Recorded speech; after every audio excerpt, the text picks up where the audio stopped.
শ্ৰীভূমিত BNSৰ 163 ধাৰা জাৰি কৰা হৈছে। জিলাৰ নাম পৰিৱৰ্তনক লৈ দল সংগঠনে যেটো ক্ষোভ উজাৰিছিল আৰু 12 ঘণ্টা বন্ধৰ আহ্বান জনাইছিল বিভিন্ন দল সংগঠনে আৰু জিলাখনত আইন শৃংখলা বিঘ্নিত হোৱাৰ আশংকা কৰা হৈছে, যাৰ ফলত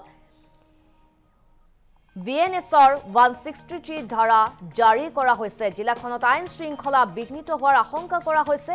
আইন শৃংখলা পৰিস্থিতি নিয়ন্ত্ৰণৰ বাবে সষ্টম হৈছে প্ৰশাসন। পুনৰবাৰ জনাইছো, শ্ৰীভূমিত BNSৰ 163 ধাৰা জাৰি কৰা হৈছে।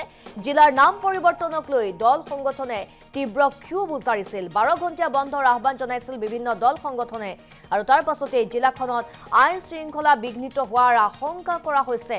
আইন শৃংখলা পৰিস্থিতি নিয়ন্ত্ৰণৰ বাবে সষ্টম হৈছে প্ৰশাসন, যিহেতু জিলাৰ নাম পৰিৱৰ্তনৰ সিদ্ধান্ত গ্ৰহণ কৰা হৈছিল আৰু নাম পৰিৱৰ্তনক লৈ দল সংগঠনে তীব্ৰ ক্ষোভ উজাৰিছিল আৰু তাৰ পাছতে 12 ঘণ্টা বন্ধৰ আহ্বান জনাইছিল বিভিন্ন দল সংগঠনে আৰু দল সংগঠনে বন্ধৰ আহ্বান জনোৱাৰ পাছতে BNSত 163 ধাৰা জাৰি কৰা হৈছে আৰু সবিশেষ জানিব বিচাৰিছো। পোনপটীয়াকৈ সংযুক্ত হৈছো আমাৰ সতীৰ্থ প্ৰসেনজিৎ দেৱৰ সৈতে। পোনপটীয়াকৈ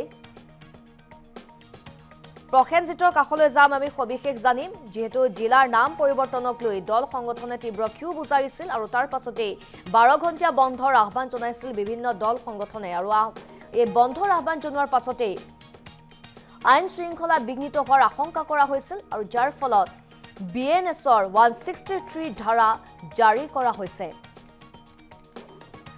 আৰু এই মুহূৰ্তত পোনপটীয়াকৈ গৈছো আমাৰ সতীৰ্থ প্ৰসেনজিৎ দেৱৰ সৈতে। প্ৰসেনজিৎ, আপোনাৰ কাষলৈ আহিছো, যিহেতু BNSৰ 163 ধাৰা জাৰি কৰা হৈছে আৰু জিলাৰ নাম পৰিৱৰ্তনক লৈ দল সংগঠনে তীব্ৰ ক্ষোভ উজাৰিছিল। তাৰ পাছতে বন্ধৰ ঘোষণা কৰিছিল সেই দল সংগঠনসমূহে। বৰ্তমান আৰক্ষী প্ৰশাসন কেনেদৰে সষ্টম হৈছে, প্ৰসেনজিৎ?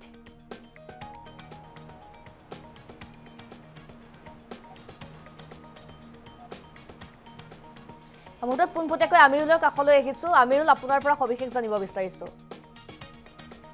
হয়, এই মুহূৰ্তত আমি উপস্থিত আছো শ্ৰীভূমি টাউনত। শ্ৰীভূমি জিলাৰ কৰিমগঞ্জ জিলাৰ নাম পৰিৱৰ্তনলৈ কিন্তু আজি 12 ঘণ্টা বন্ধৰ আহ্বান জনাইছিল। তাৰ পিছত কিন্তু আৰক্ষী সষ্টম হৈছিল। BNSৰ 163 দ্বাৰা লাগু কৰা হৈছে। তাৰ পিছত কৰিমগঞ্জ জিলা অৰ্থাৎ শ্ৰীভূমি জিলাৰ বিভিন্ন ঠাইত কিন্তু আৰক্ষী মোতায়েন কৰা হৈছে। এই মুহূৰ্তত আমি শ্ৰীভূমি টাউনৰ দৃশ্য আমি এই মুহূৰ্তে পোনে পোনে দেখুৱাবৰ জন্য যত্ন কৰিম, কিন্তু এই মুহূৰ্তত শ্ৰীভূমি টাউনত কিন্তু মিশ্ৰ প্ৰতিক্ৰিয়া ক'ব লাগিব। এতিয়া বন্ধৰ মিশ্ৰ প্ৰতিক্ৰিয়া সৃষ্টি হৈছে, কিয়নো গাড়ীও আছে বা আজি ৰাতিপুৱাৰ পৰা ৰাইজ কিন্তু ওলাই আহিছে, কিন্তু বন্ধৰ প্ৰভাৱ টাউনত বন্ধৰ প্ৰভাৱ নপৰে, তাৰ বাবে কিন্তু বিজেপি কৰ্মী শুৰু কৰি বিভিন্ন ধৰণৰ আৰু সংগঠন যাৰা শ্ৰীভূমি নামৰ সমৰ্থন জনাইছে, তেওঁলোকে কিন্তু এই ষ্ট্ৰাইক সম্পূৰ্ণৰূপে অৱজ্ঞা কৰি তেওঁলোকে ওলাই আহিছে। এবং আমি পোনে এই মুহূৰ্তে দৃশ্য দেখাইছো টাউনৰ ভিতৰত এই মুহূৰ্তত কিন্তু কোনো ধৰণৰ প্ৰতিক্ৰিয়া পৰা নাই। কিন্তু আমি যদি শ্ৰীভূমি টাউনৰ বাহিৰৰ দৃশ্য এই মুহূৰ্তত ক'ব লাগিব, যে শ্ৰীভূমি টাউনৰ বাহিৰৰ কেইবাখন ঠাইত নিলাম বজাৰ কওক, আপুনি বাটৈয়া বা আসিমগঞ্জ, ইয়াত কিন্তু অলপ প্ৰভাৱ পৰিছে, ভাংগাত প্ৰভাৱ পৰিছে। কিন্তু এই মুহূৰ্তৰ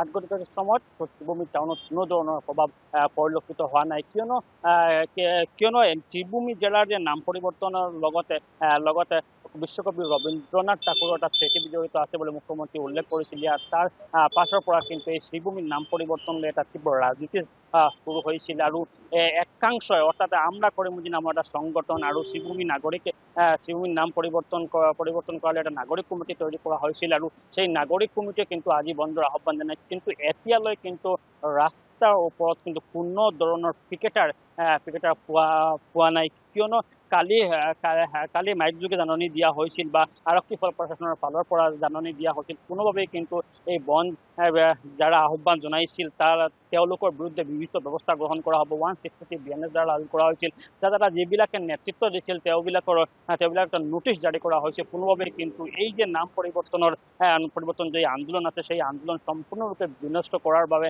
প্ৰশাসনে ফালৰ পৰা প্ৰচেষ্টা কৰা হৈছে। ইয়াত আপোনালোকে দেখিবলৈ শ্ৰীভূমি টাউনৰ ভিতৰৰ দৃশ্য এই মুহূৰ্তৰ। কিন্তু আমি আকৌ কৈছো, টাউনত যেনেধৰণৰ মিশ্ৰ প্ৰতিক্ৰিয়া কিন্তু দেখিবলৈ পোৱা গৈছে, কিন্তু তাৰ বিপৰীত দৃশ্য কিন্তু বিভিন্ন ঠাইত আছে। আমি হকিৰ বজাৰৰ কথা যদি ক'ব লাগে, নিলাম বজাৰ হোক, আসিমগঞ্জ হোক, বা বিভিন্ন ঠাইত কিন্তু এই যে প্ৰতিক্ৰিয়া এই কিছু প্ৰতিক্ৰিয়া আছে কিন্তু ক'ব লাগিব পাথাৰকান্দি সমষ্টিৰ কোনো ঠাইত কিন্তু আমি প্ৰতিক্ৰিয়া এতিয়ালৈ দেখিবলৈ পোৱা নাই কিন্তু পাথাৰকান্দিত সম্পূৰ্ণৰূপে গাড়ী চলাচল এতিয়াও কৰি আছে বুলি কৰি আছে কিন্তু শ্ৰীভূমি টাউনত কিন্তু কোনো ধৰণৰ প্ৰতিক্ৰিয়া নাই একদম মিশ্ৰ প্ৰতিক্ৰিয়া কিয়নো আমি আৰু এটা কথা ক'ব লাগিব যে বিগত দিনত শ্ৰীভূমি টাউনত 8টা 9টাৰ সময়ত এনেকুৱা ইমান গাড়ী নচলে কিন্তু আজি ব্যতিক্ৰমী দৃশ্য দেখা গ'ল কিন্তু আজি 8 গতিকাৰ সময়তো কিন্তু ৰাইজ ওলাই আহিল গাড়ী ওলাই আহিল এবং আপোনালোকে এই মুহূৰ্তত দেখিবলৈ পাইছে বহুত ৰাইজো আছে আৰক্ষীৰ লোকো আছে কটকটীয়া নিৰাপত্তা ব্যৱস্থা গঢ়ি তোলা হৈছে হয় আমিৰুল এই মুহূৰ্তত আপোনাক ধন্যবাদ জ্ঞাপন কৰিছো যেহেতু শ্ৰীভূমিত বিএনএছৰ 163 ধাৰা জাৰি কৰা হৈছে আৰু জিলাৰ নাম পৰিৱৰ্তনক লৈ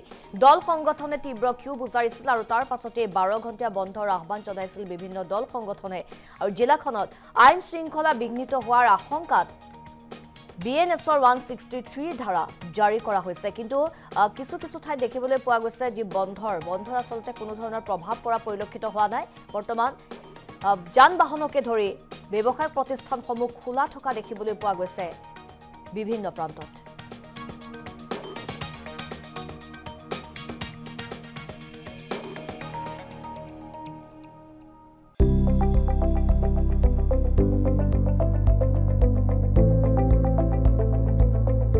NB News সহজ সৰল ভাষাত নৱভাৰতৰ কথা